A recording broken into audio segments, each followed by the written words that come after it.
Good morning, everyone.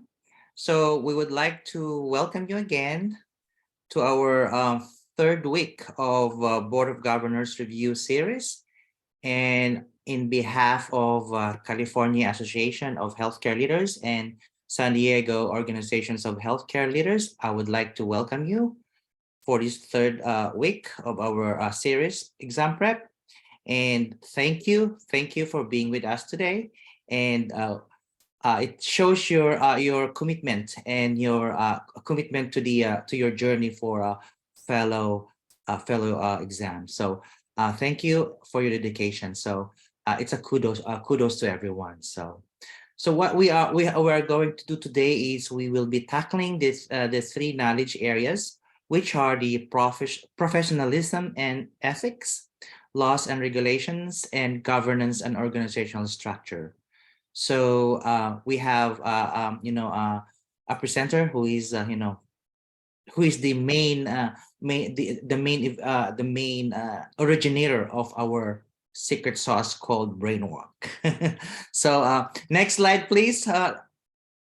So before we'll start, I'd like to reintroduce our members, the Member Advancement Committee who made this possible, this event possible. So I'd like to start with myself. I'm Michael DeCoco. I'm your chair for the CAHL Member Advancement Committee. Tui? Hey everyone, my name is Lee Doe. I'm the co-chair for this committee. It's great to have you all with us, and I'll pass it over to Rick. Good morning, everyone. Rick Nerad, California State University, Chico, and I'm going to talk today about two of my favorite subjects, law and ethics.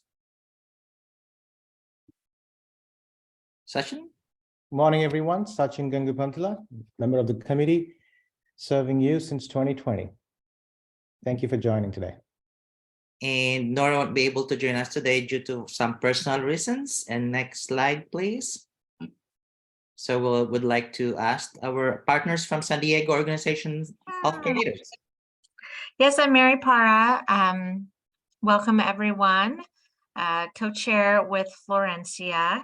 She has relatives in town today, so she won't be here, but she will be joining us next week. Thank you again. Okay, next slide, please. So I think this is for Tui. I think I'm passing it over to Sachin. Okay.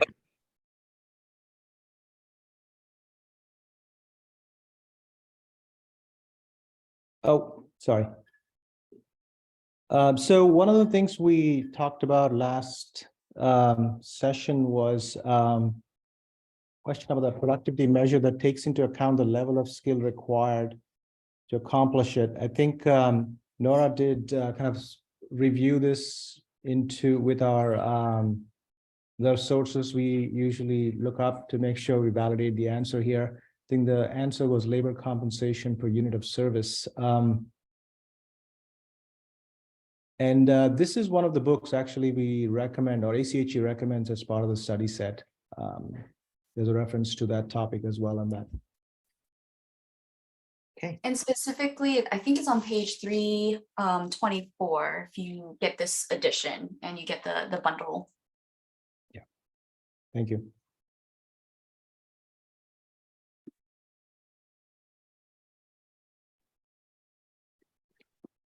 So we have the updates and FAQs. I can talk through this. So we've talked about I think, I'm assuming it's a clickable link here, but we do have the link to the ACHE bundle set with the 4 books. And we also, typically what we've seen is there's multiple versions of these books, but we typically have seen that books in the last 3 years or so are usually pretty good combination to have in terms of refreshing. The well-managed healthcare organization is obviously the best reference that covers a lot of these topics, but the 3 other books focus on certain domains within the BOG, including human resources, IT and technology, and finance. The SurveyMonkey survey. So one of the things we really are looking forward to is getting your feedback. At the end of the 5 sessions, we are looking forward to sending you a survey link. Please take your time to give us your feedback. We want to make this better, and we also want to see how this format is working for everyone. Over the last 2.5 years or so, we've been doing this twice a year, and it's been great to hear a lot of the participants actually give us feedback. So we value that very much. QE, so as we reminded, we are able to give you 8 hours of qualified education credits as being participating in this session. So at the end of the 5 weeks, you need to self-report this on your ACHE website, and just include because this event has been registered with ACHE, so they do recognize this as something that we've been doing every year. So you will get your credits, especially if you're preparing to be qualified or complete your requirements for the application. There is, was it 24, a minimum of 24 of QE credits that you need. So don't miss out in registering or self-reporting these 8 hours. Yeah, so related to that, I just want to remind also everyone that today we'll be having this session until 12 because we are tackling 3 value of knowledge. So just a reminder.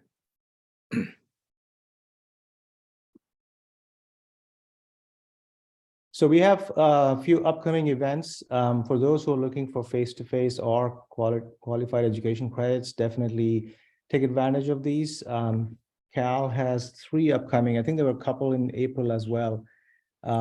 These actually have, let's see, 2 of them actually are face-to-face credits. So during COVID, I know we have had a challenge actually having, in terms of the number of face-to-face credit events, there was a restriction in terms of the virtual events. But I think slowly we are seeing that chapters, including ourselves, we are able to open up more events that are going to give you face-to-face credits. So on May 2nd, we have an event that's a QE program. Looks like all first and the third one are on Zoom, but the one in the HFMA event actually is in person. HFMA has been a great partner for us. And in fact, on the finance topic, HFMA has some amazing topics. I've seen some webinars actually available on their website. I'm not sure if they still do, but it's a great resource to get some overview on some of the finance topics that are covered by the BOG. And there is a session we are co-presenting at the HFMA event, and there's 1.5 face-to-face credits for your participation there. And May 16th, we have one more, improving the health status of your community. Again, an awesome topic. Please do visit our website, the CAHL website, and the events section where you can actually register for these events. And also, when you get these slides after our session, these are linked to the respective websites. So for your convenience.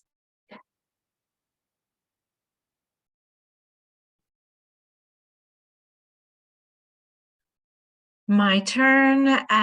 San Diego Organization of Healthcare Leaders, SOL, is having an event next week. It is our annual member appreciation and networking event. We've got a great location right on the water, Tom Ham's Lighthouse. It's free to all our members, and register soon, because I think the registration is going to close probably like 2 days before the event. So if you haven't already registered for this great networking event, please do so. Thank you. Okay, it's my turn to give you some, Board of Governors exam test taking tips, which are really, helpful in applying all of these tips during the exam. So, of course, always relax, good breathing, and making sure that your thinking is clear when you're taking the exam. read each of the options as we mentioned last time as true or false as a part of the elimination process. So and very important, especially if the question is very long and the selections are very long also, keep on reading it and reading it, reread and reread each question. So and also beware of all of the except, all of the above and all except questions, because those are some distractors in the questions. And don't be stressed, don't stress out. You have 6 hours to take the exam and take breaks. When I took the exam, I took actually 2 breaks. So just to clear my mind, to clear my thinking, then refocus again. So it really helped me a lot when I did that. Then you have also the opportunity to mark the questions for review. If you are not sure, just mark it and review it before you finalize your answers. And also when you are reading the questions, look for the key terms, which will help you to answer the questions. And as I mentioned, beware of distractors. Mostly if you cannot see any specific answer, look for the broadest answer, because some of the questions and answer are all broad in terms of the healthcare management. And be cautious of absolute words such as only, never, and always. And I think we had this a message from one of the previous attendees of this session who just passed yesterday or 2 days ago, Rick, and he sent us a message. He even said about, what he said, RTFQ. That's the one that he remember, that he inculcated in his mind, the RTFQ, which means the words, she could hear our voices as she took the test. RTFQ was the one that she mentioned. Read the full question. Okay, yeah. Whatever that stands for. So those we just want to give you some test taking tips that would help you in your preparation and during the exam. So hopefully these tips are helpful, and please take into consideration. Okay. Next slide, please.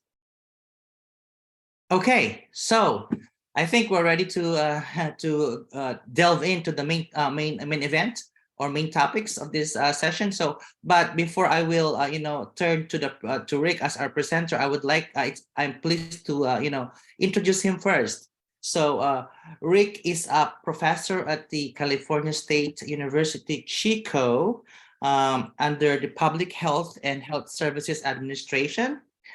He's also attorney at law and a unit leader for state disaster medical for CAHL.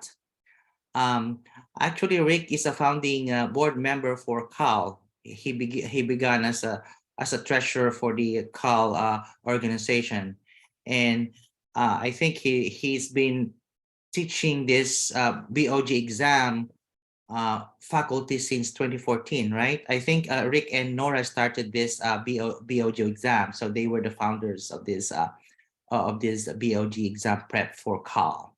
And Rick also had numerous or several awards, both at the CAHL and ACHE level. So he received an award for the Senior Executive Award from ACHE, and Distinguished Service Award from ACHE as well. And for CAHL, he received the President and Regents Award and the Volunteer of the Year Award.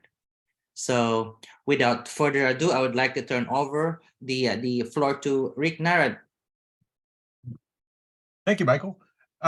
So we're going to start with one of the 2 topics I'm going to talk about today is professionalism and ethics, and we'll get to law later.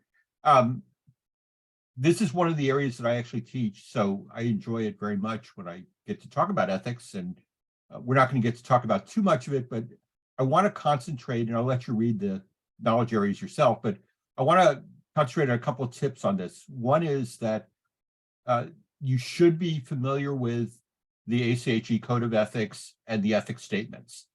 Now, I'm sure everyone's read that at some point, but if you haven't, this would be a really good time to read it. You cannot memorize it. There's just no way you're going to memorize everything that's in the Code of Ethics. but they do lump it into, I believe it's 7 areas. And if I was starting from scratch, I would definitely try to memorize the 7 areas so that I have an idea of where the code is focusing and not focusing. So please familiarize yourself with that.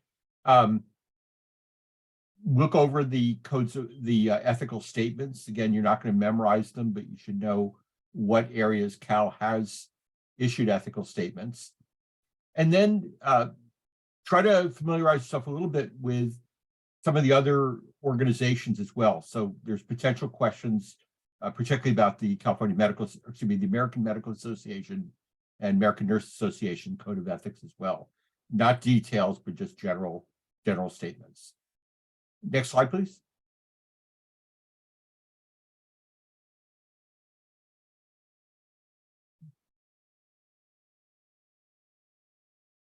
Again, you can read those separately, so we won't have to go through them. But again, next slide. Okay, so let's get into the questions. And as I did the first week, I have not looked at these ahead of time. So I'm going to walk you through my brain, which is a scary place, to say, how would I address this question if I was taking the test? And since I haven't looked at them ahead of time, I don't really know the answer, and I possibly could get it wrong, but we'll find out. Remember, you don't have to get 100% on the test, so it's okay to get wrong answers, although I'll be embarrassed. All right, so I look at this question. It says the primary task. All right, so I'm thinking, okay, there may be multiple tasks listed here. There could be multiple correct answers, but I'm looking for the primary one, and I'm looking for the ethics committee. So I got to know something about healthcare ethics committees. And I'm going to go through the 4 of them and try to do true, false. So arbitrate conflicting decisions. Well, if you know about ethics committees, you know that they do not have a decision-making goal. They're educational, they're consultative, but they do not make decisions. Therefore, they're not going to be an arbitrator. That one's false. Develop the ethics plan. That one sounds, yeah, that could be true. I'm going to hold that one. Act as a surrogate body for regular decision makers. No, again, that's false. They're not a decision-making body. And formulate policy and educate personnel about healthcare ethics in general. So, okay, I've got B and I've got D that are true, potentially true. And the question is, besides the cat jumping up on me, the question is, which one is the primary task? And I don't know. I think it's B. But D is a good answer too for me. So I'm going to go with B, knowing I could be wrong. So let's see what it is. Oh, it was D. Okay. And it's the Yeah. broadest answer. Yeah, Oh, I liked B because it was broader. But on the other hand, is there an ethics plan, or do you just have policies? So again, knowing about the role of the ethics committee will help you here. Let's go to number 2. Okay. The major purpose, again, I'm looking for not just any purpose, but the major purpose. There could be correct answers of codes of ethics. And they're not saying specifically the ACHE code, but code of ethics for members of a healthcare executive association. So yeah, that might be ACHE, but I don't have to necessarily know our code. I just have to know what codes do. Okay, provide guidance to members in their own professional conduct. That's definitely true. That's the main thing that a code of ethics does. Increase public understanding. No, that's not really the code of ethics. Provide a framework for disciplining members. Yeah, you can be disciplined by the association. You can be thrown out of the association, but that's not the main purpose. That's when all else fails. And provide a framework for annual evaluation. No, definitely false. So I've got 2 A and C that are correct, but A is definitely the major purpose. That's why we have a code of ethics. So let's look at A. Okay. I feel better. Let's see number 3. Ethical precepts. Okay, so I'm getting broader here. Ethical precepts guiding an organization's activities. And I'm looking for sources. Okay, so that's the key thing I want to look for, is which of these are sources of ethical precepts.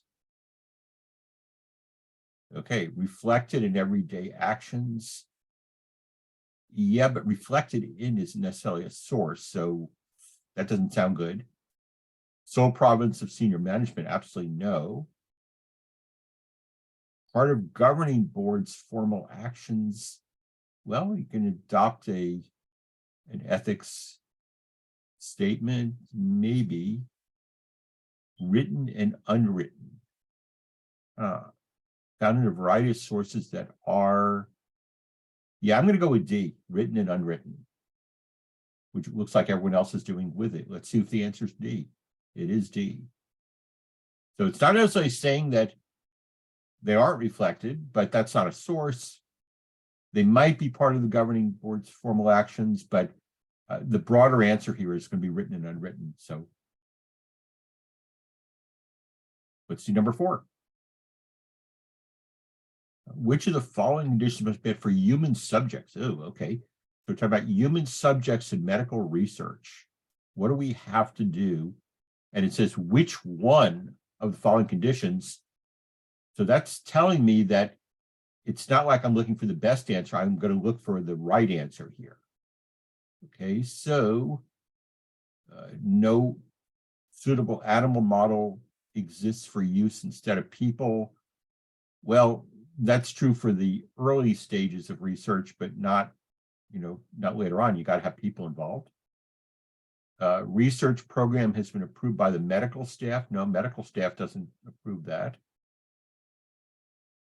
Research program has been approved by the governing authority, the program itself, but not necessarily specific research. And I don't know if that's tied into human subjects.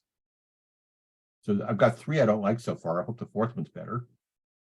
Risk should be clearly explained in understandable language to each individual subject. Yeah, that's your informed consent. That if people consent to participate in a study, then they've got to be able to understand what the risks are. You can't snow them with scientific language. You got to explain it in a way they're going to understand it. So yeah, I'm going to go with D.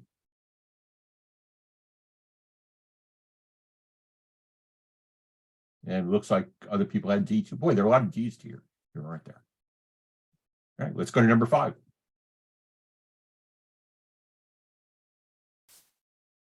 All of the following, all. Okay, whoops, that's telling me something that I'm looking for more than one. All the following are commonly recognized to be right of the patient except. Okay, so now I've got an except. So it means that I'm looking for the one wrong answer, and 3 of these are going to be patient rights. That's what I'm focusing on, patient rights. I'm looking for the one that is not. Now, this is a good place to separate ethics from law and specifically look at national, not California. So I'm looking for a wrong answer here. Do patients have a right to considerate and respectful care? Yeah, most places try to do that. Do they have a right to access protective services? Probably. Do they have a right to communicate with a caregiver in the language of the patient's choosing? Not sure on that one. That's California law, but is that really considered a national right? I don't know. Be informed about and participate in decisions. Well, yeah, autonomy, number 1. We're supposed to be able to do it. So, so let's see. I'm not sure about B. That sounds more law than ethics. C, though, if you can't communicate, then you're not really participating. I'm going to go with B. I think B is one that is not necessarily a right. So let's see if the answer is B. No, it is C. So it is C. Okay. So can I have just a tip is if you have time to go through your patients of patient rights posted in your hospital, in your ER or registration area, that will help. Yeah, and you can also find them online. Search for codes of ethic, code of patient rights. AHA has one. Other organizations have one. Again, you want to look more for a national one than for a state one. Okay. Let's see number 6. Conflict of interest. Okay, I'm looking for very specific ethical concern here. Conflict of interest may be a matter of degree. Yeah, that's true. Now you notice that really isn't part of the question. So the question is, when does it exist of these choices? I can leave out maybe a matter of degree and just say a conflict of interest exists when a healthcare executive refuses to. So I'm not going to look for degrees. So, okay, so when does a conflict of interest exist? So accept gifts or benefits with implied expectation of influencing management decision. Yes, that's true. Use authority or information to make a decision that intentionally affects the organization in an adverse way. Well, that's more duty of care or duty of loyalty. It's not really conflict of interest. So I don't think that's right. Disclose to an appropriate authority any direct or indirect. No, you're supposed to. That's not a conflict. That's, if you have a conflict, you have to disclose it. So that's false. Allow a friend to benefit from authority or inside information. Maybe. So yeah, I don't like B. I don't like C. And like most answers, most of the questions you're going to see, there's 2 that are going to sound reasonable. Oh, wait a minute. Refuses to. See, I didn't read the full question. I was looking for it. So now I'm looking for something that isn't. Boy, I caught that in time. I'm going to turn that around. Okay, so refuses to accept gifts. Now, if you refuse to accept gifts, you're okay. If you refuse to use your authority to make decisions, yeah, maybe. If you refuse to disclose, then okay, putting that backwards. But if you refuse to allow a friend to benefit, boy, this is a tough one. The backwards thing, I'm trying to figure this out. And again, you want to kind of dig through. You don't want to rush. You want to make sure you're doing it. So I'm going to read this again. A conflict of interest exists when you refuse to do something. Well, if you refuse to accept gifts, no, you're good. If you refuse to allow a friend to benefit, you're good. So it's actually between B and C now.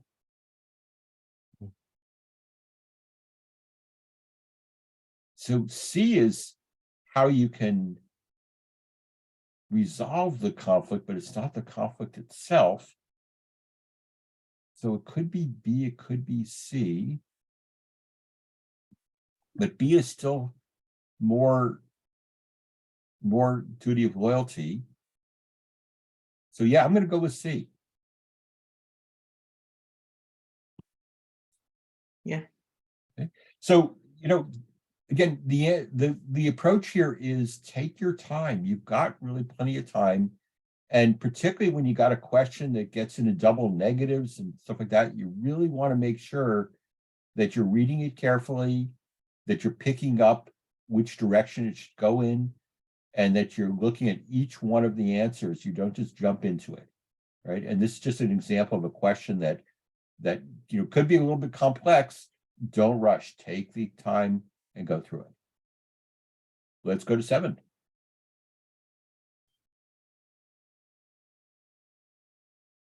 Well, here's our definition of conflict. So the healthcare executive with opposing duties. What's an opposing duty? Well, they tell me meeting one makes it impossible to meet the other. So yeah, that is the definition of conflict of interest. I like A a lot, but I'm going to look at the others. Management ethical dilemma, well, for sure, but that's not really the broadest answer. I like A better than B.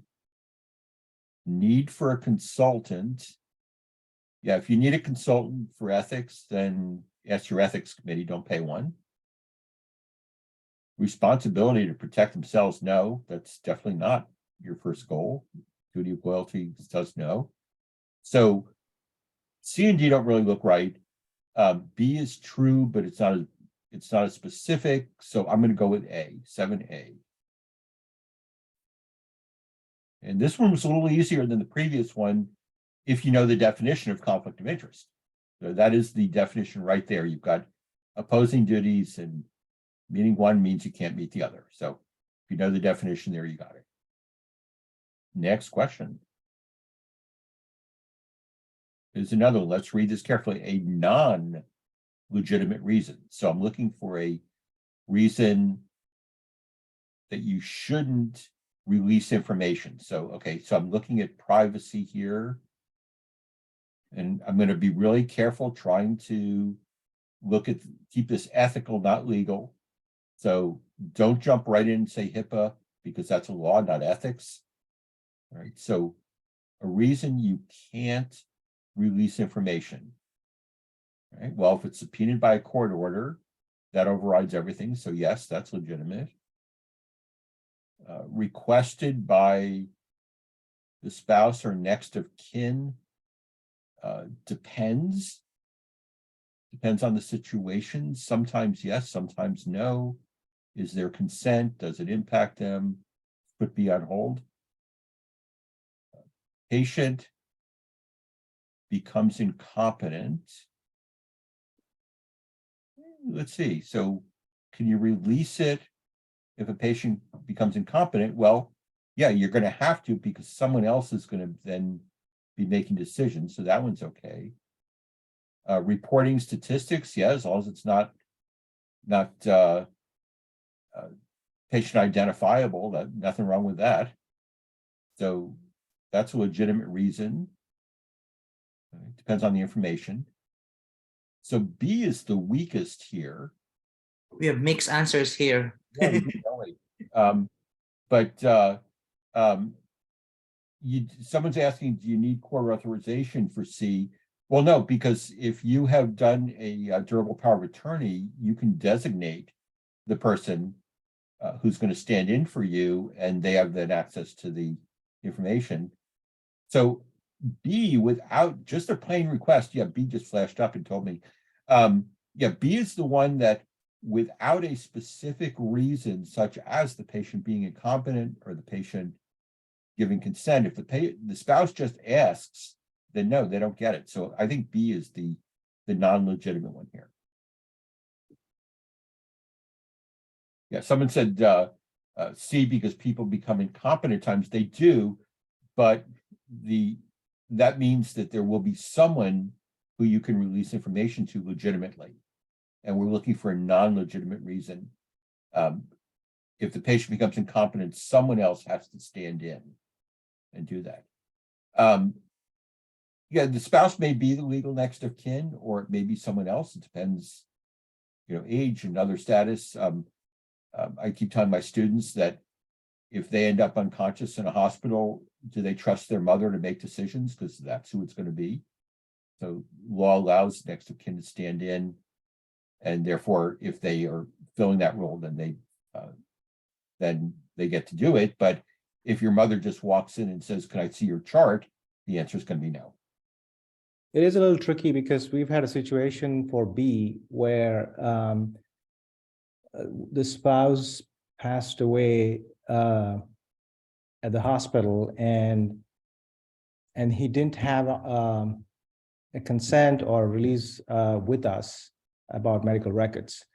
Mhm. And the request was that they feel that there is negligible care at the hospital, and they wanted to pursue that, and they are requesting medical records. So we had to reach out to our the attorneys just to get clarity on that. And one of the things they mentioned was that death does create a situation where you are okay to share the medical records, but you need to basically show proof of, obviously the relationship, but also the medical records from the hospital itself before you release the medical records. So we were kind of a little iffy about that just because it's not written anywhere. But some of these questions I come across where, as you mentioned, it depends, right? And it's kind of I think best judgment, so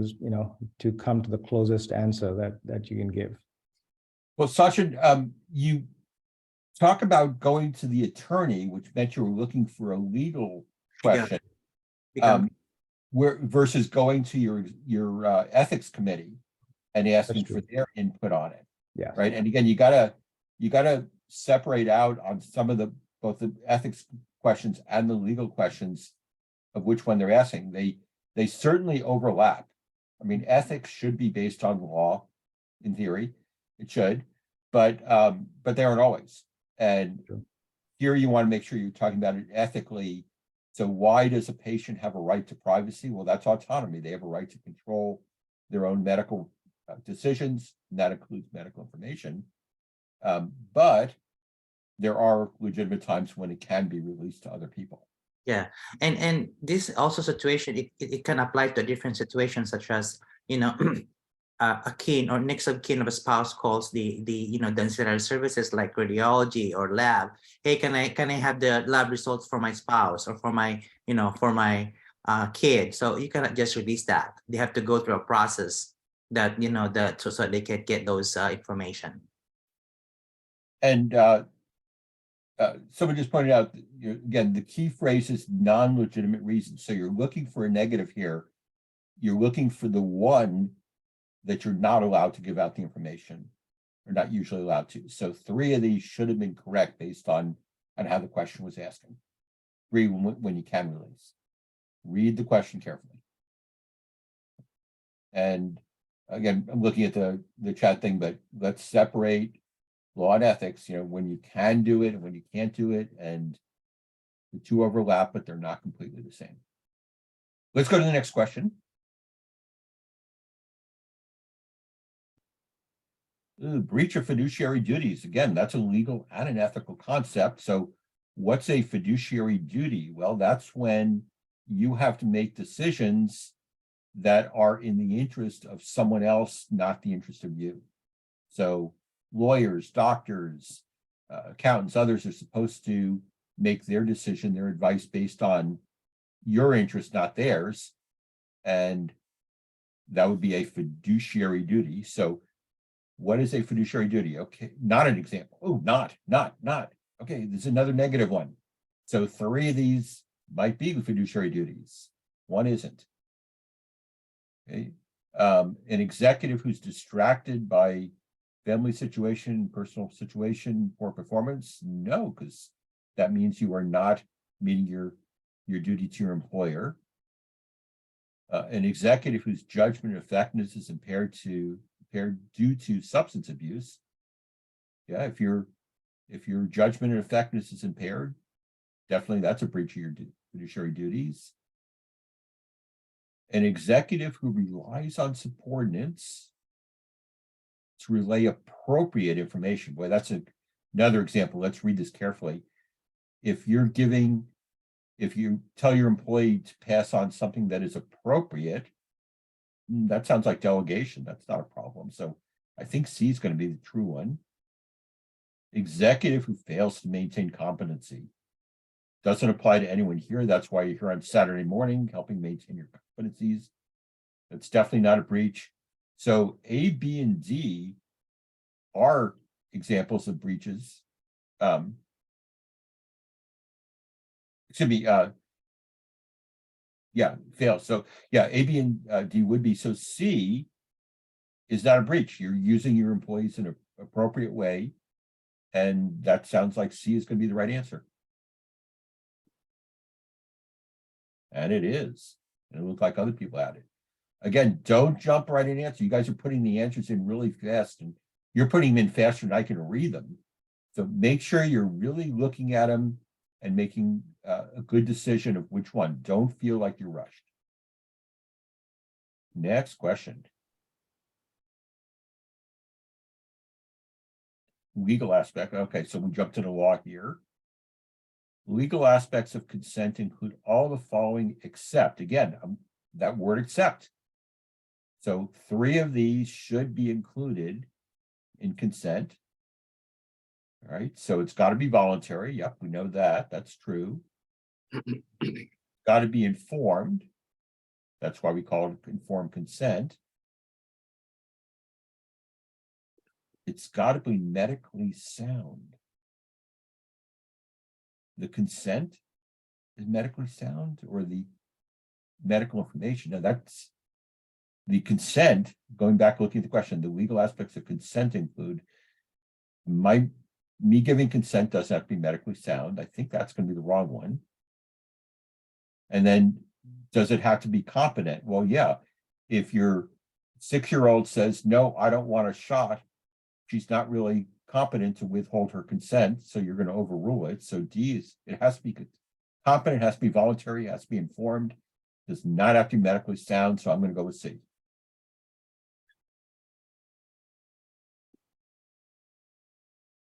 Okay.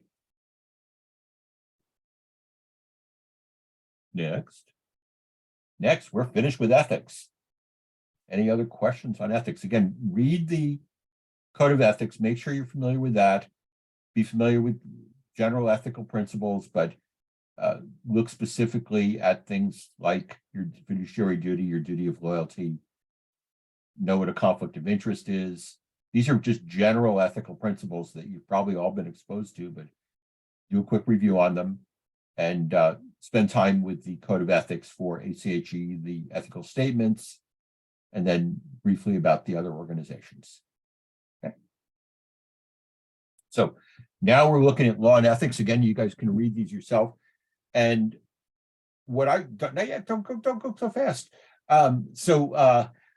What I like to do here is say, well, what types of laws are we dealing with? And you're not going to know every single law. You're not going to memorize every year, every single federal law that's ever passed. But again, if you group them together, you may find it easier. Just put them together, like which laws are applying to patient care, which laws are applying to antitrust, which laws are applying to fraud and abuse. If you, as you study, as you learn about the laws, classify them in a way that you can recall them more easily and think about if they show a law, ask yourself, is this an example of, and then hopefully use it that way. Despite the fact that every lawyer's favorite answer to everything is, well, it depends. Most of these answers are not. They don't require a lot of facts in a particular case. So they should be more straightforward than your normal conversation with your lawyer. Okay. So let's go to the first question. Just also a reminder that HR laws and laws and regulation also overlaps. So they're all some of the laws are the same. So yeah, and also contracts are going to show up under business knowledge according to ACHE. So contract law is not going to be found in under laws and ethics, but remember your questions are all mixed together. So you won't know if ACHE thinks it's a management question, a law question, or an HR question. All you know is you got the answer in front of you. So let's go to the first one. Federal regulations that govern all the clinical laboratory testing performed on humans. Okay, so clinical laboratory regulations, except, oh, I've got another except, clinical trials and research. So it's regulations that don't include clinical trials, don't include research, and I'm looking for federal regulations. Okay, well, the Joint Commission is not a federal regulatory agency. That's easy to throw out. That's false. College of American Pathologists, I don't know if that's really a group, but again, it's not federal regulation. Clinical Laboratory Improvement Acts, CLIA. Yeah, now that one definitely is federal regulation. So that one looks good. U.S. Food and Drug Administration is a regulatory body. It's not regulation. So I might jump into that kind of as a distractor, think, oh yeah, federal regulatory, FDA, but it's not regulations, it's a regulator. So I like C. And so does ACHE, and so does everyone who's putting their answer in the thing. Good. So the College of American Pathologists is an accrediting body for laboratories in the hospital. It's Okay, like not federal regs. Yeah. Mhm. But So it's also not federal. ask the lab director, he knows those things. Yeah. Good, let's go to number 2. Under federal law, so again, I'm looking federal law, not state law. When a patient comes to an emergency department with an emergency condition. So whenever I read that, immediately I've got EMTALA in my mind, right? The Emergency Medical Treatment Active Labor Act, about ED access. But I don't want to be distracted by what's popping up in my mind. I want to read the 4. So with few exceptions, the patient's ability to pay may be considered in determining whether to provide treatment. So few exceptions. No, it's actually with broad exceptions. With few exceptions, it can be considered. So A doesn't look good. With few exceptions, the patient's condition must be stabilized before he or she is transferred or discharged. Yes, you can transfer a patient if your facility is not able to take care of them, if they need a higher level, if they ask to be transferred. So B looks good. A police officer may be asked to authorize treatment. Nope, that does not show up anywhere. That's not the federal law. It's can override patient consent in limited areas like drunk driving tests, but even that one's great, but not under this one. Okay. Hospital has no duty to treat a patient. It's not a patient, a member of the medical staff. Absolutely wrong about EDs. So here I got to know about EMTALA. EMTALA says that if you present to the emergency department, they must do a screening exam, and if they find it's an emergency, they must stabilize you. So didn't like A, I didn't like C, I didn't like D, and B looks like it's the best answer. I'm going to go with B, which is the right answer. Good. Next question.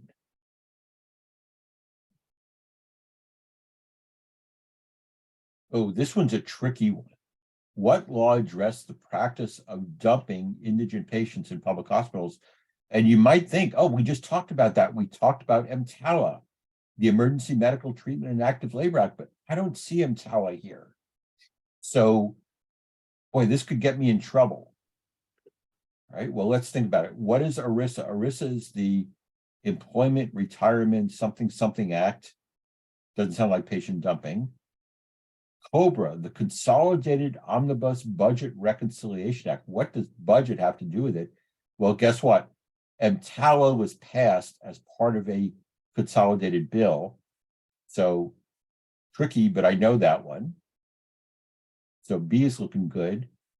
PARCA, I have no idea what that is. Someone told me once, but I can't remember. So I'm going to hope that's not the right one. And Hill-Burton was a 1960s, 50s, and 60s law that gave grants for building rural hospitals and other public hospitals. So that one's definitely not right. So yeah, fortunately, I know that COBRA included EMTALA, and so therefore I'm going to go with B. And someone says Hill-Burton. Hill-Burton did establish a requirement. If you took the federal money, you did have to provide a limited amount of treatment, but it wasn't specific about dumping. It was your obligation to treat. So it's going to be B. Again, that's a trick question of knowing that EMTALA was passed under this consolidated bill. Dead question for ACG to ask because it's pretty trivial.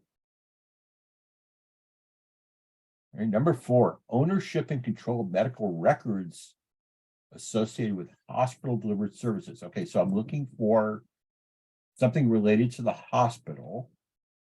And the question is, who owns and controls the medical records? Well, the hospital sounds right. The physician, well, it's hospital services. So the physician may have provided some services, but not all. So that doesn't look good. Patient has a right to access the records. They have a right to the information, but not the physical control. And I'm looking back at that word, ownership and control. So yeah, it's not C. It's definitely not D. The insurer has no right to own it. Again, they have a right to some of the information. So B, C, D don't look good. Let's go with A. Looks like everyone else was going with A as well. A is the right answer.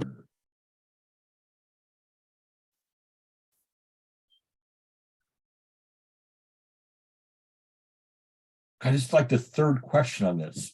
The rules governing the acceptance and treatment of emergency patients are known as, well, oh, wait a minute. We've got both EMTALA and COBRA here. Oh, this is going to be ugly. EEOC, equal employment opportunity. Nope, that's wrong. Stark 2, that's a fraud law about doctors referring to a facility that they own. That's going to be wrong. So I got EMTALA, but I know that EMTALA was part of COBRA. So which is the better answer? Well, I think EMTALA is a more specific answer to a very specific question. So I'm going to go with A.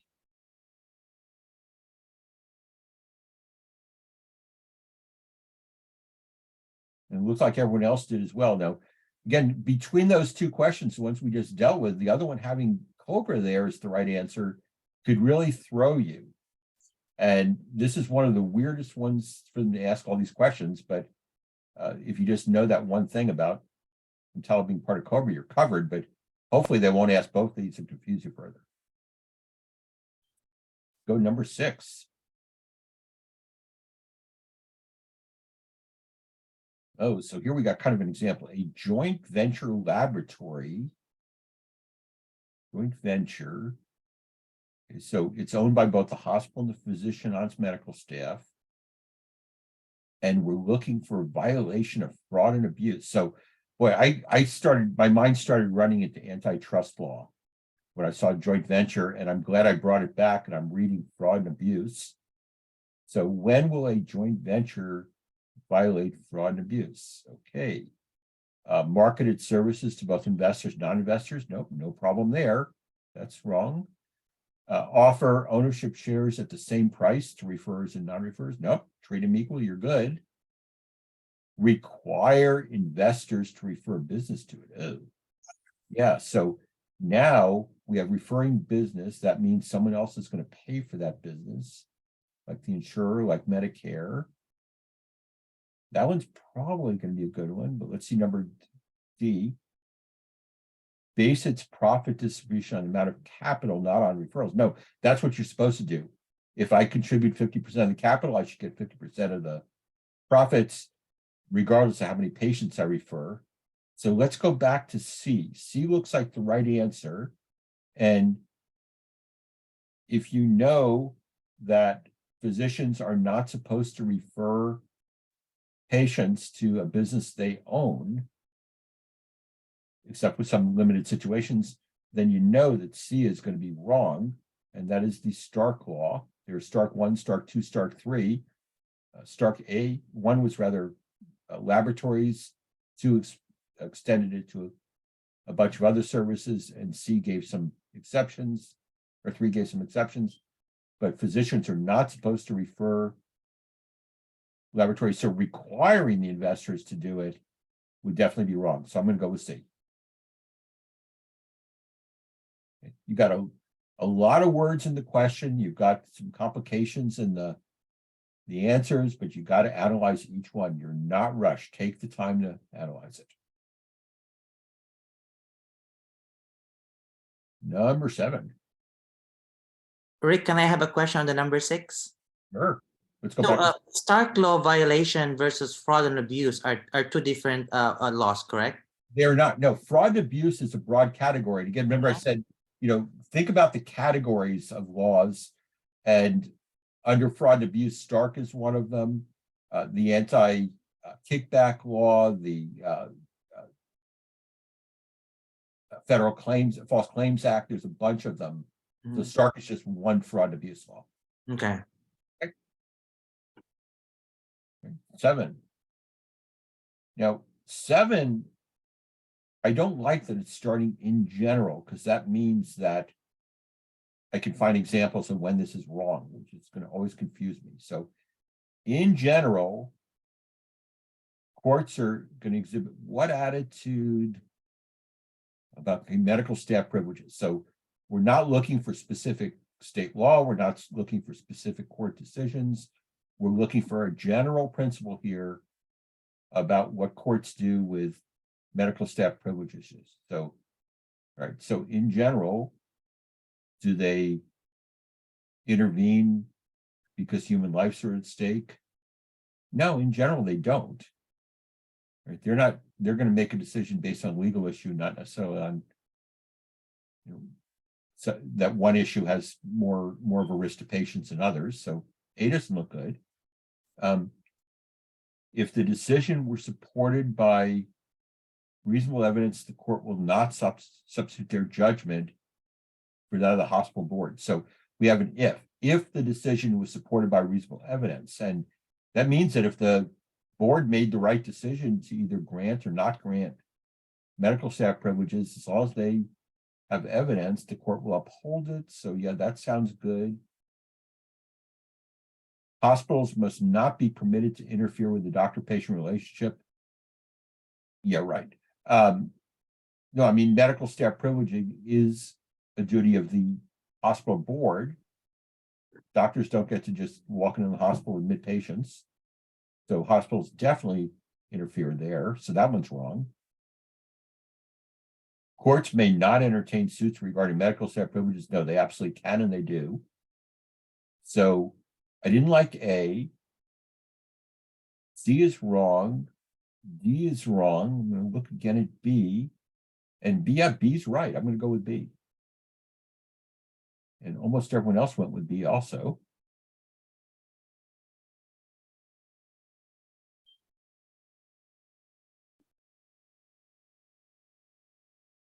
Hey, let's go to number 8. Finally, antitrust. I went to law school because I'm fascinated by antitrust law, and that makes me very weird, I know, because most people are not, but I just find it really fun. Okay, the thrust of antitrust law as applied to healthcare. So what is antitrust? It's actually the application of economics to law, but it's basically trying to set a market rules for the marketplace, make the marketplace work properly. So how does that apply to healthcare fields? So the thrust is to contain costs. Not really. It may be it, but not necessarily. It might be to improve quality. Okay, so A, I don't like. Containing rising costs of independent single unit hospital. No, the basic starting point is the more independent units you have competing against each other, the better. So that one doesn't look right for antitrust. Monitor the scope of health services. That doesn't have anything to do with anything. Protect the public's economic interest. Yes, that is what it does. And economic interest does include cost, but it also includes quality and it includes access. So D looks like it's the only answer that really directly applies to antitrust. So let's go there. Let's go with D.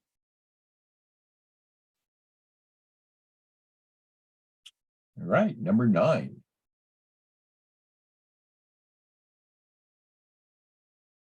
Oh, we got another one. 2 independent organizations discussing a joint venture. So yeah, again, we're looking at some antitrust issues, and to initiate a cancer treatment program, doesn't matter. I can eliminate those words because it's not going to be about cancer treatment. It's going to be about developing a joint venture. Would be wise to initially consult their legal counsel. Well, yeah, always do that. but why here? Why do you want to consult counsel about joint venture? Well, liability is equal even though disproportionately owned. No, you can set up your liabilities to some extent in the agreement. Financial gains or losses can be shared unequally. Yes, it can be shared based on how much money you put in. Discussions might violate antitrust statutes. Just the discussion? Yes, the discussion, because we call that conspiracy to constrain trade. So if you're merging, just the fact that you're talking about it might be a problem. So C looks good. Current facilities can accommodate the program. Yeah, you're not going to ask your attorney that. You're going to ask your marketing people maybe, or business development people, but no, that's not a legal issue. So A and B just don't make sense. D is definitely wrong. So I'm going to go with C. Yes, if you don't know the law, ask your lawyer. Your lawyer can always look it up for you. Right, 10. Now we're into liability. When can the hospital be sued for the actions of its medical staff? So we're getting, which is a clear trend. It means it's not 100%, it's not the old rule, but where are we heading? Kind of fluffing up the answers for me. A trend. I'm looking for hospital liability for the actions of its medical staff. Hospital may be held liable for physician's negligence, even though the physician is an independent contractor. Maybe there are times when even when they're an independent contractor, you're still going to be liable. So let's put that one on hold. Hospitals are not liable for some actions because they're simply physical sites. No, that's actually where we started about 140 years ago. Not true now. So B's wrong. Courts are becoming more reluctant to impose liability on hospitals for negligent physicians. No, as a matter of fact, they're kind of interested in, are you doing proper credentialing of your physicians? So C doesn't sound right. Definitely not a trend. Hospitals liable only if the physician is an employee. No, we have a concept called ostensible agency. That's going to eliminate that. They can still be a directly under your control even without being an employee. I don't like that one. So I don't like B, I don't like C, I don't like D. Go back and look at A. And yeah, they may be held liable, even though they're an independent contractor. Right? If you are holding them out as a agent, so they're wearing a name tag with your hospital name, the patient contacted the doctor through your physician referral service, there's a possibility you're going to be liable for them, even as an independent contractor. So A is the one that sounds best. Is it? It is.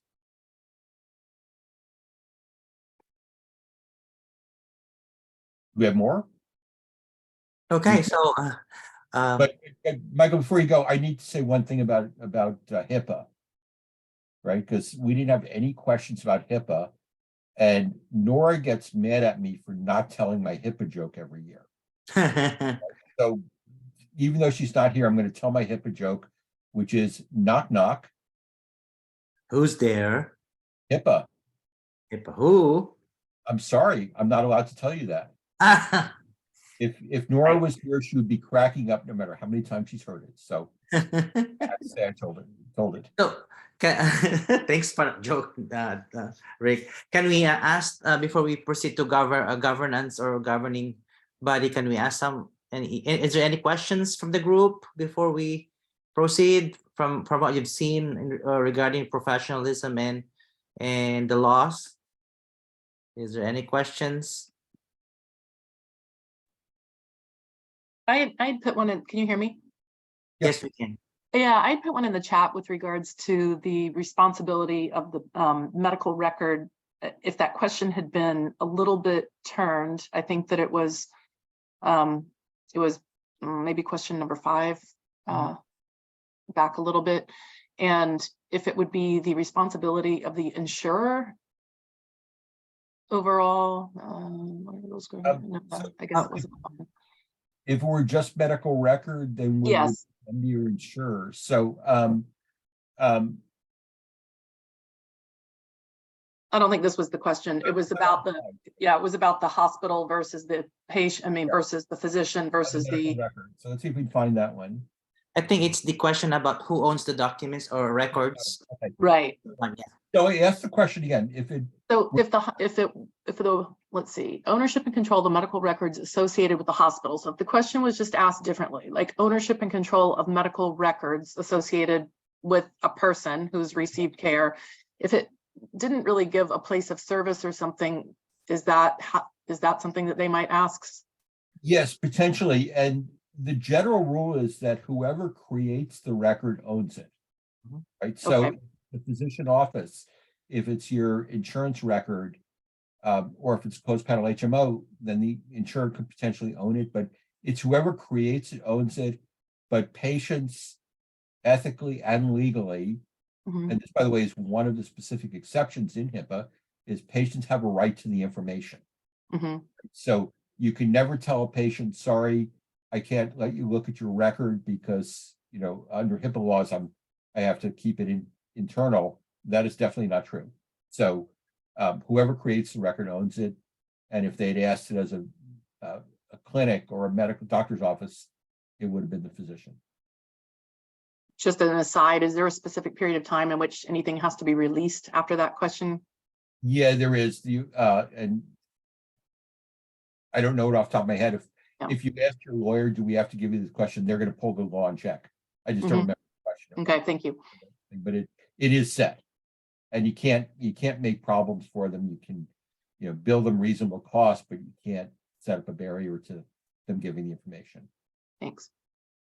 And I will tell you, by the way, my wife was in the hospital one time, and she routinely signed a thing so I could look at her records. There were people there who refused to give it to me anyway, even though she had signed this. And I had a hospital social worker trying to teach me what EMTALA or what HIPAA said. Needless to say, that was really a mistake on her part. So if you're not sure what it is, ask the people who know. Don't make it up. Okay, any other questions or clarifications on the questions so far that you've seen? Okay, I will turn this back over to Twee then. yeah, for the governance and organizational structure. So let's Awesome. Thank you so much, Rick. That was very inspirational for me to see if I can walk it through the brain walk. Hopefully it's a stroll, not a jog or a sprint, which is my tendency in test taking. But regardless, the governance and organizational structure domain will focus on theories as well as the structures and the relationships of the governing bodies within their structures and how that impacts facility operation, and some other points with the board's role, and more on the policy based materials with legislation and advocacy processes. So after this session, you will get these slides to review more of those details within each of those points. All right. Sorry, my throat was kind of like going. So if you hear my voice a little like mushy and muffled, I have a cough drop. So first question is, the finance committee of the board is responsible for A, monitoring budget performance, B, awarding CEO increases and bonuses, C, acting on behalf of the board in their absence, or D, permitting joint ventures with other corporations. And so I see a very an influx of A, And so when I was reviewing this, I also agree with you that A is the most appropriate response for this question, considering B, C, D, if you want to look back into the test taking tips, they are not accurate to what the finance committee's responsibilities and roles are for, aside from monitoring budget performance. But let's see. A, nice. Yes, and we'll have some supplemental questions to aid you in further understanding these materials. All right, next question. The most critical committee that requires tenured board members is A, the audit committee, B, finance committee, C, nominating committee, or D, executive committee. And so when I was reviewing these, just based on that last question that I had, and those who have taken the exam, please correct me if I'm wrong. I realize like sometimes the other questions can help answer certain questions that are in the future. So you're like, oh, well, if I think about this one, it wouldn't be finance committee. And audit committee is mainly for just auditing. And so it's pretty self-explanatory. C, nominating committee, and what that committee entails are just knowing the definition that it evaluates the firms of the board of directors and they examine the skills and characteristics required. So that does require tenured members being on that. And executive committee is mainly for consulting advisory. So that my justification for C, nominating committee, would be the most accurate answer for this question.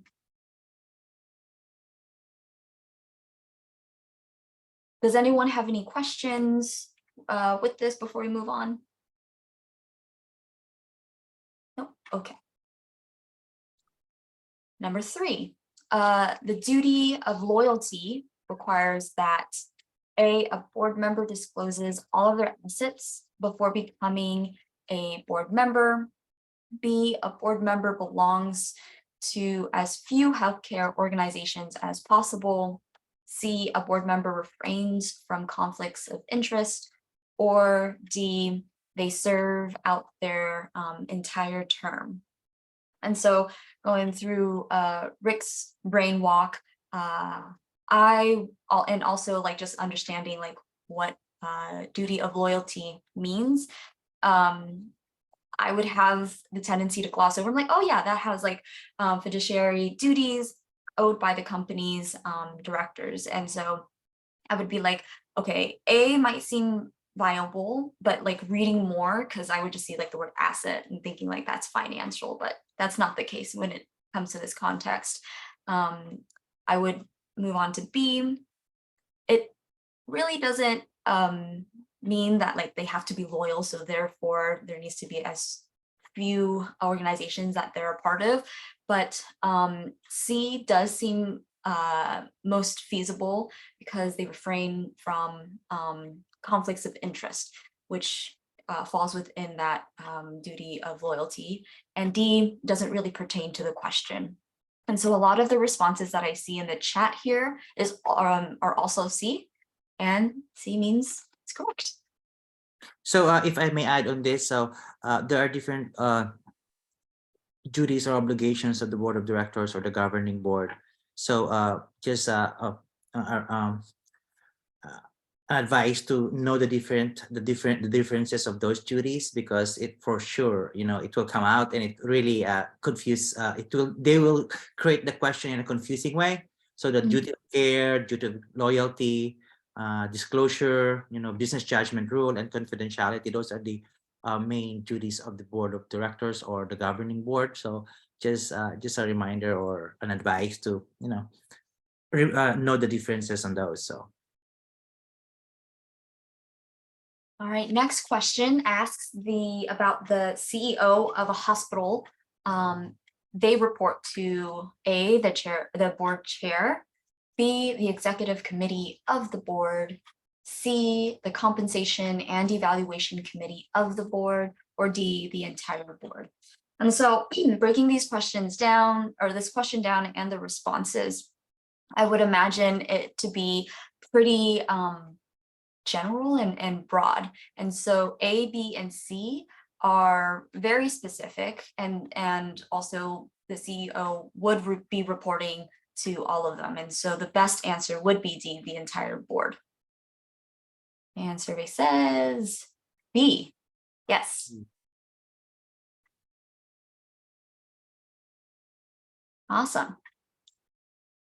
All right. Question 5.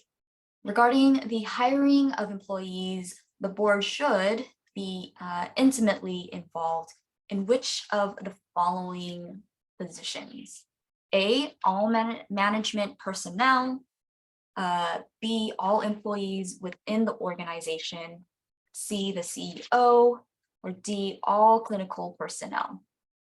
And so I would eliminate right off the bat B, all employees within the organization. I don't think the board needs to be that closely involved when it comes to hiring, and also reading the question.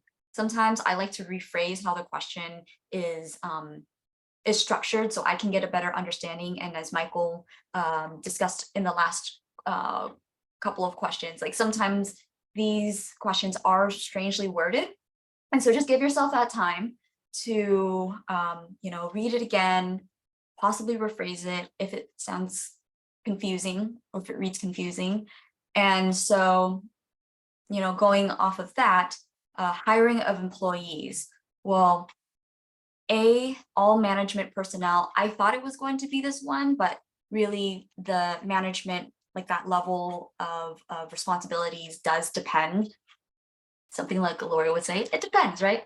Or D, all clinical personnel, that also depends. It can range from from a physician to a PA, a nurse practitioner, or even a licensed clinical professional in mental health. So C would be the most appropriate for this, for the board hiring them on. And so it looks like C is correct. And you don't want your governing board managing all your hiring. So it's delegated to the different department levels and department heads. So management personnel through the directors or supervisors and managers, and clinical personnel is through the medical staff, or through the CMO. So and this and board is only responsible mostly in hiring the CEO. Yes. Let me also just jump in here.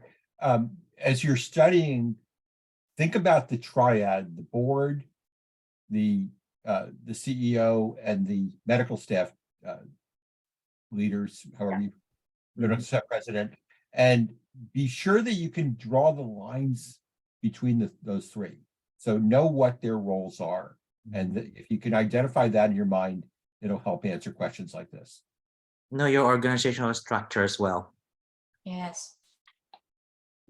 Awesome. Thank you. Thank you. Next question asks, a member of the board of a healthcare organization also serves as the medical director of a competing organization. Which of these duties of a board is applicable to the situation?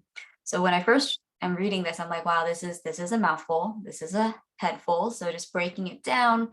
The board of the member, okay, so they also serve as director of another competing organization. So which of this is applicable to the situation? And so these responses obviously show like, okay, I should know the definition for each of these and like what they mean. A is the duty of care, or B, the duty of obedience, C, business judgment rule, or D, duty of loyalty. And so for A, that means, duty of care, you have a responsibility to maintain the well-being and safety as well as health of others. So I don't think that is applicable or pertinent to the situation. Also, duty of obedience doesn't apply because that board member ensures the organization to comply with the rules, regulations, et cetera, to carry out the mission statement appropriately. And so what C is, a business judgment rule, is when the corporate director receives immunity from liability of a lawsuit as long as the director's actions fall within those parameters to sort of like protect them. But Rick, I hope I'm defining the business judgment rule The correctly. business judgment rule actually protects the board of directors of particularly a private corporation, from lawsuits that said they made the wrong decision. So if the shareholders are suing the board saying you were incompetent, you made a bad decision, as long as it was a reasonable decision for the business, their judgment will apply regardless of whether it was the perfect decision. Mhm. So it's going to protect you from shareholder lawsuits mainly. Yeah, thank you for clarifying. Yeah, so D, as we understand what the duty of loyalty means, it has it involves like conflict of interest. So that question pertains to that. So D is the correct answer. Good job, everyone. It is D. 7. All right, so the danger of having a large board, so that's 17, or like more than 17 individuals, is A, the board can never have a quorum. B, it will never be able to elect a chairperson. C, there will be too many committees. Or D, the executive committee will make all of the important decision. And so I'm going to give about a moment, have some folks respond. So far, I am seeing more D's, so that's promising. And so why is that? So looking at that, just breaking down each of the responses, and I want to see this more of like a true or false type of question. That's how I can reduce my anxiety when it comes to multiple choice. It's like, is this right or wrong? A would be false because this can be determined internally, and there is like, it's more subjective. It's to formulate like the minimum amount of board members being present to have a quorum, and so that's not relevant. B, the board will not be able to elect a chairperson. Again, going back to the test taking tips, this can be a distractor. And C, there will be too many committees. Again, that does sound distracting because there's like a bigger, like a larger board member number. That doesn't necessarily mean that C would, fall under that category to respond. And so D would make the most sense, that the executive committee will make all of the important decisions. And it is D. So Tui, before we proceed, I would like to ask the participants, so based on your preparation or readings, what have you seen so far in terms of the right size of a board? You can unmute yourself, and maybe you can share to the group, right?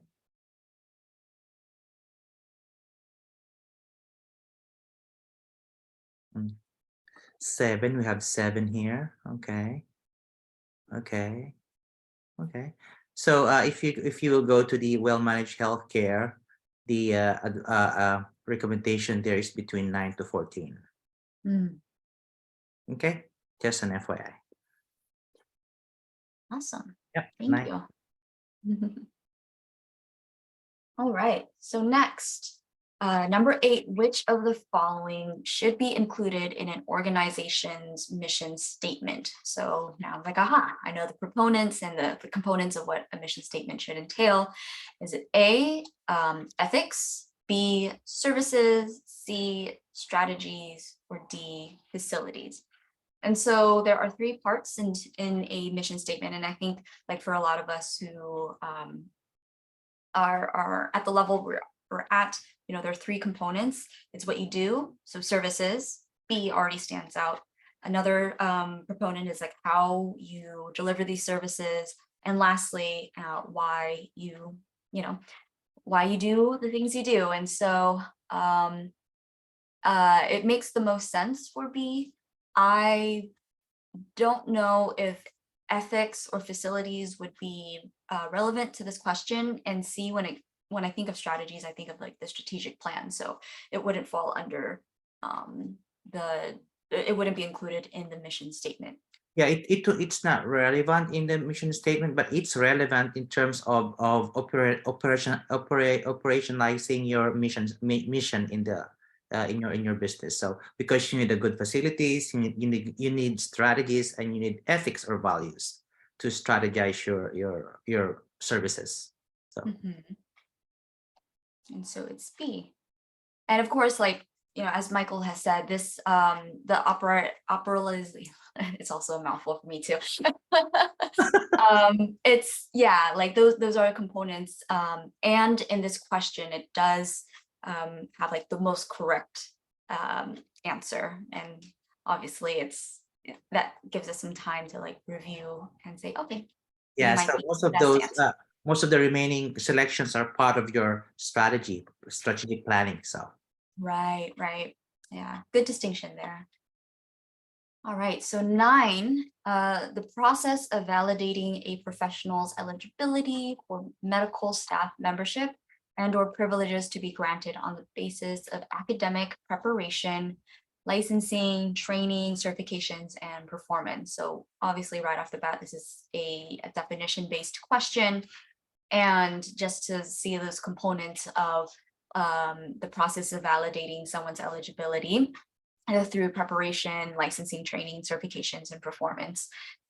Just keeping that in the back of my mind, going through the responses: A, privileging, or B, verification process, C, credentialing, that makes most sense, or D, education, authentication. And so everyone looks like it's a solid C, which it is. And so, like I mentioned, some of these questions are really straightforward.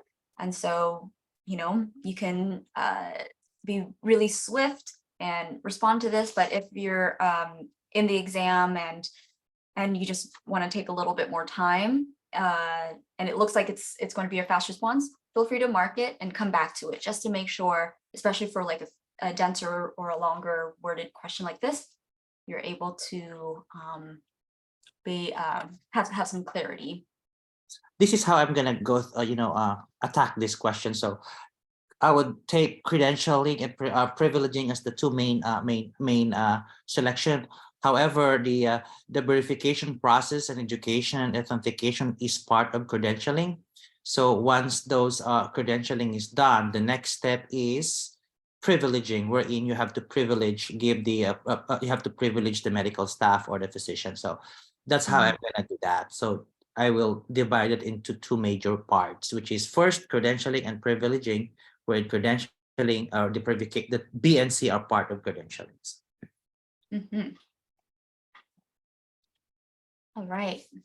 10, the mission statement, another mission statement question of a healthcare organization should specify which 3 things: A, long-range plans, accreditation bodies, profit margin; B, community to be served, scope of service, financial constraints; or C, joint ventures, employee satisfaction rating, scope of service; or D, long-range plans, joint ventures, employee satisfaction rating. So I was going to give ourselves another moment or two, because lists are my least favorite things, because they kind of like they scramble. And if I skim it over and look at like the first 2, but not that third list, or like third point in that list, I can get it wrong. So just breaking it down, it looks like the responses, let's see. All right, so it looks like C. So let's see why, why we're choosing that response. But for the mission statement, for me to simplify. Can I enter? So there's a lot of people saying C here. Can I ask why you see, if you don't mind me, Tui, asking the rationality of the people pose us. Yeah. Yeah. So I'm very curious myself. Yeah. You can unmute yourself if you want to share your idea.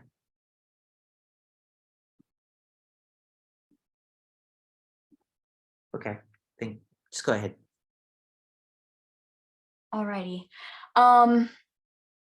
Okay. Yeah. So the response would be B, community to be served.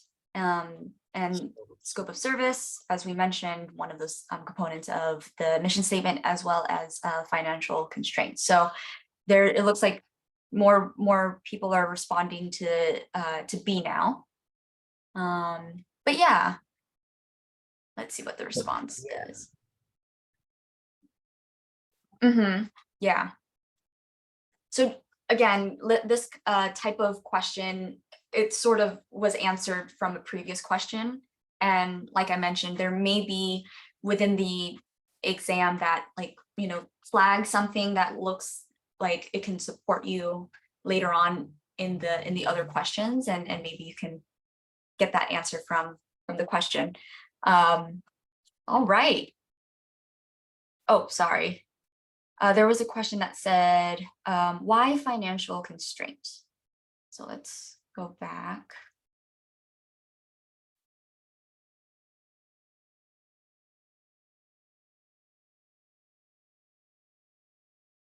Underserved populations. I wonder if I can get legal counsel, the great Rick, to help answer some of these follow-up questions. Yeah, I was typing an answer as you asked that. So financial constraint, because you can't do everything that might be useful to someone. So you say, okay, we're going to provide general care to everyone. Well, we probably can't do it everyone. We have financial constraints that we have to live within. So you want to put a boundary on your mission, and financial constraints is certainly the biggest boundary that we have. Awesome. Thank you for that. Okay. All right. That is all. Any questions regarding the governing board? Do we have time to show some supplemental questions for the group? Oh, lots to know. Yes, lots to know. Yeah. I'm going to switch over. So let's give me about a minute. Okay.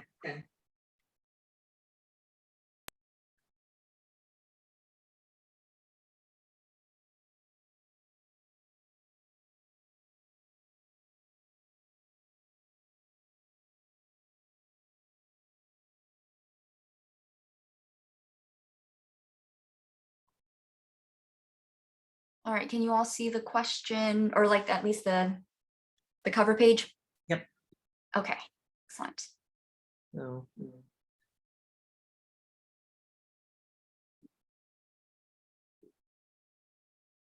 Alrighty, more multiple choice. All right, so this asks, and this is, I don't know if this is mixed or also based on like subject. I think it's based on the subject. So let's. Yeah, so this is just governance and organizational structure. So an expansion of an organization's mission that expresses intentions, philosophy, and organizational self-image is what? A, vision, B, code of conduct, C, purpose, or D, values.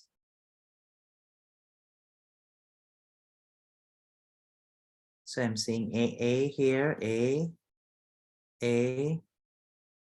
All right. And the survey says it is A. Your vision. Okay. All right. Comments of external auditors to the governing board that accompany their audited financial report in the form of A, unqualified comment, B, management letter, C, disclosure comment, D, executive summary.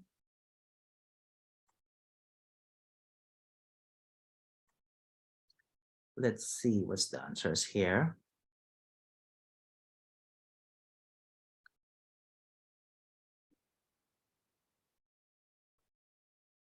A, B, A. So we're getting B, Yeah. getting A.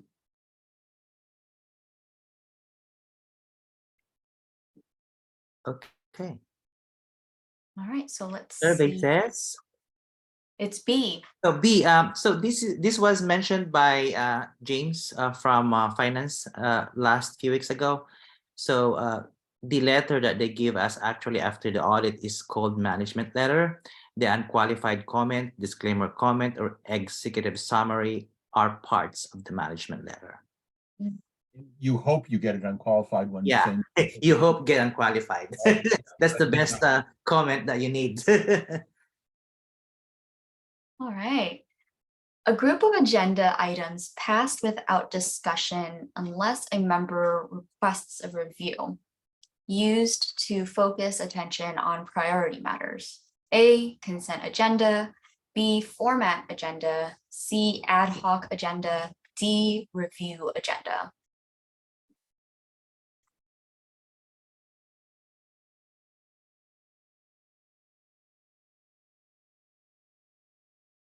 And so it looks like there's a lot of A's, and it is A. Nice. All right, next question. Decisions permanently vested in the central corporation of a multi-corporate system. And so what is that? A, reserved powers, B, delegated authority, C, implied powers, D, chain of command.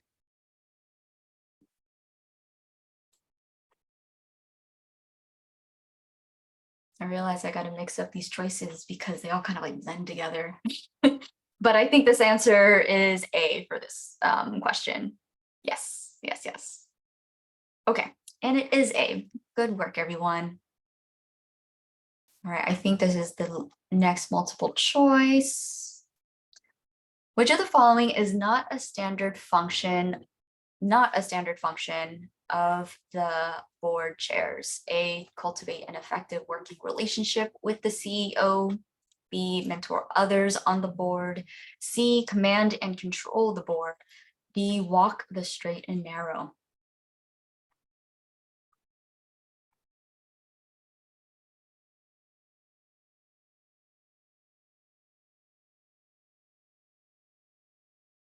We're getting C's here. Okay, all right. Influx of C, and it is. Excellent.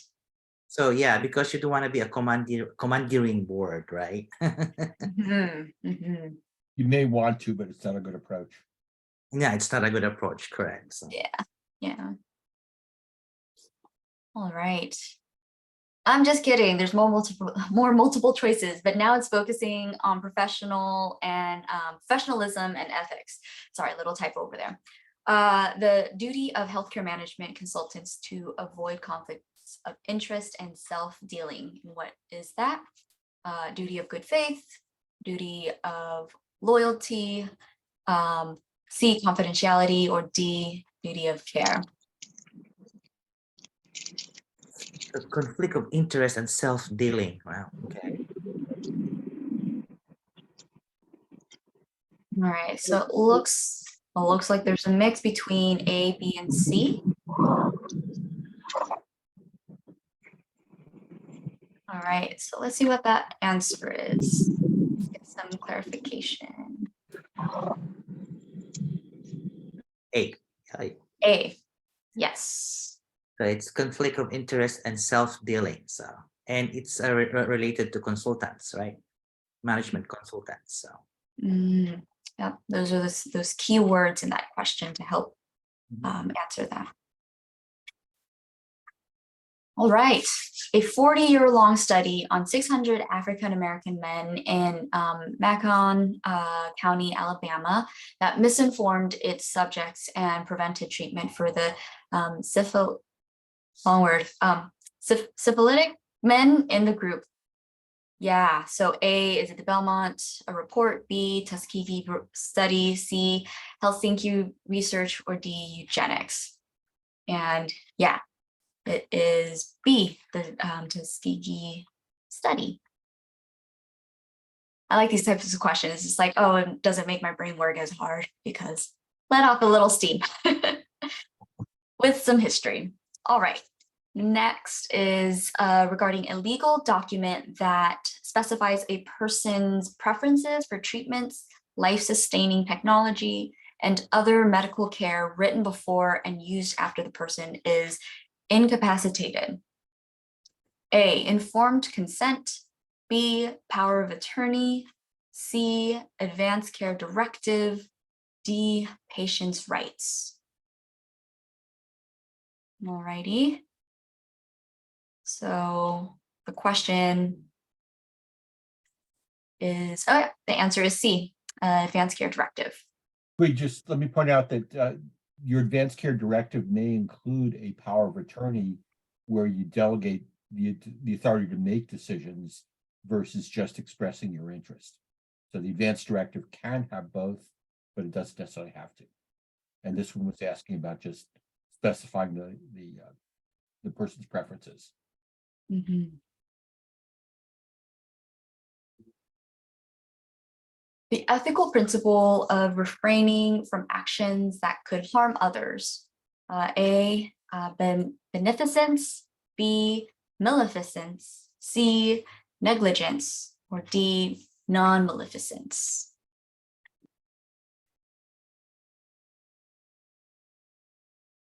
I think I tracked C and D, but I'm not so sure. We're getting C and D here, so. Okay. All right. So what is the answer? It's D. Yeah, so this is also one of my challenge before when I was preparing the exam. So the differences of of this, terminology. So would probably advise you to familiarize yourself with that. So Another just good category on the terms that's, as Michael was saying, is the four big biomedical principles are autonomy, beneficence, non-maleficence, and justice. Probably see references to those all over, but probably just good to know those four. Negligence is not an ethical principle, it's a legal principle.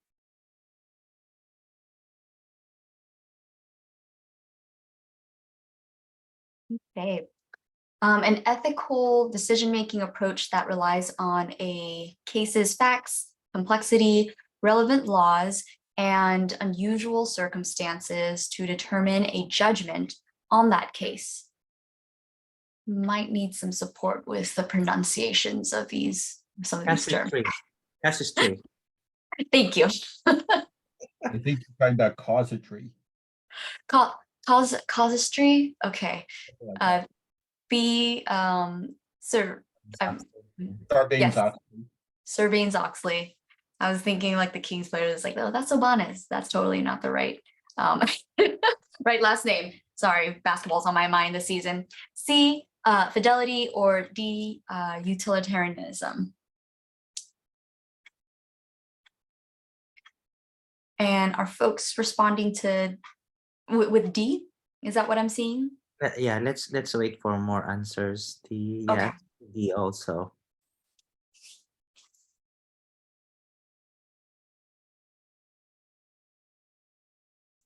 All right, just a few more seconds. Yeah, Okay. D. We're seeing D, yeah. D. Okay. Thank you all. It's actually A. Casuistry. Yeah. All right. Next, laws and regulations. A federal law prohibiting the payment of anything of value in return for referring a person for services that will be paid for by Medicare, Medicaid, or another federal program. A, tort law. B, anti-kickback statute. C, antitrust. D, Hill-Burton Act. And everyone so far, or a lot of people are answering B very promptly, and y'all are correct. Nice. All right, last 5 slides that I see in my queue. The venerable principal now discredited that a charitable organization is not meant to be held liable for wrongful acts of its agents. So what would that be? A, moral blindness, B, charitable immunity, C, medical futility, D, common rule.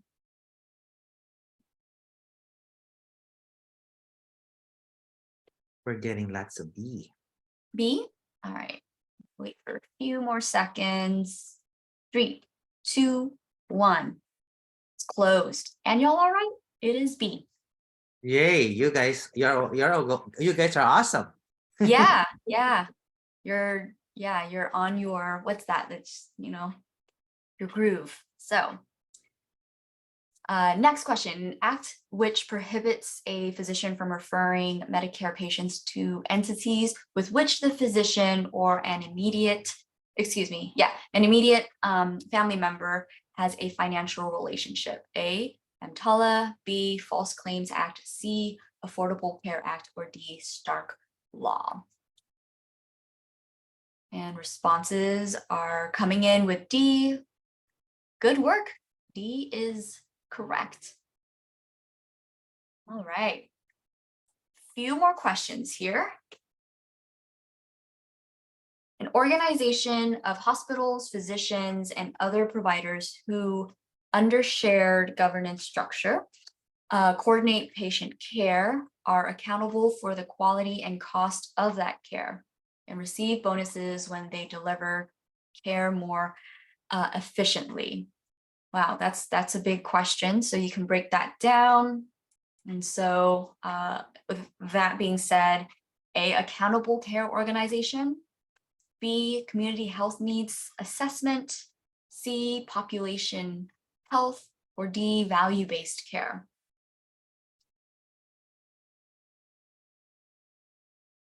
Yes, I am loving this interaction. Just 5 more seconds. So those who would like to add their responses in may do so. And it is A. Excellent. All right. I realize these are all multiple choice questions. I apologize. I thought there was a mixture of true and false, but you can still see this as true and false to help you answer these multiple choice inquiries. All right. As defined by the HIPAA, a health plan. Hey, we're talking about HIPAA now. Finally. Healthcare clearinghouse or healthcare provider that transmits any health information in electronic form. A, non-for-profit, B, safety net provider, C, covered entity, or D, health maintenance organization. All right, it is C. Just don't get thrown off by where the arrow is landed, but trust your intuition and your response because it's C. So we will fix this in the organization, but it is correct for C, for covered entity, not pointed to the not-for-profit. So that was my error, and it'll get fixed when we send out the post-event materials. And that is all. So thank you all for your participation. I have about 9 minutes left. I'm going to stop sharing and pass it back to Michael. Yeah, thank you. So is there any questions from the group that we can help you with?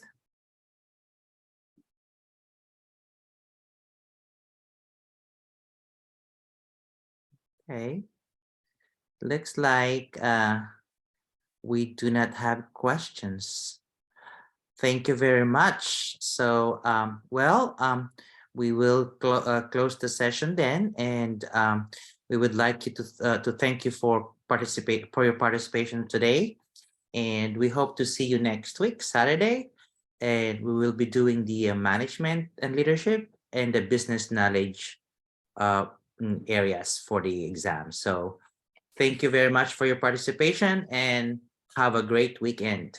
Thanks, Thank everyone. Oh, I also wanted to interject really quickly. I've gotten some bounce back emails when Nora and I were sending like the pre-work and post-session materials. So if you have not been receiving the emails, please reach out to Nora and myself, and so that way we can help you with that.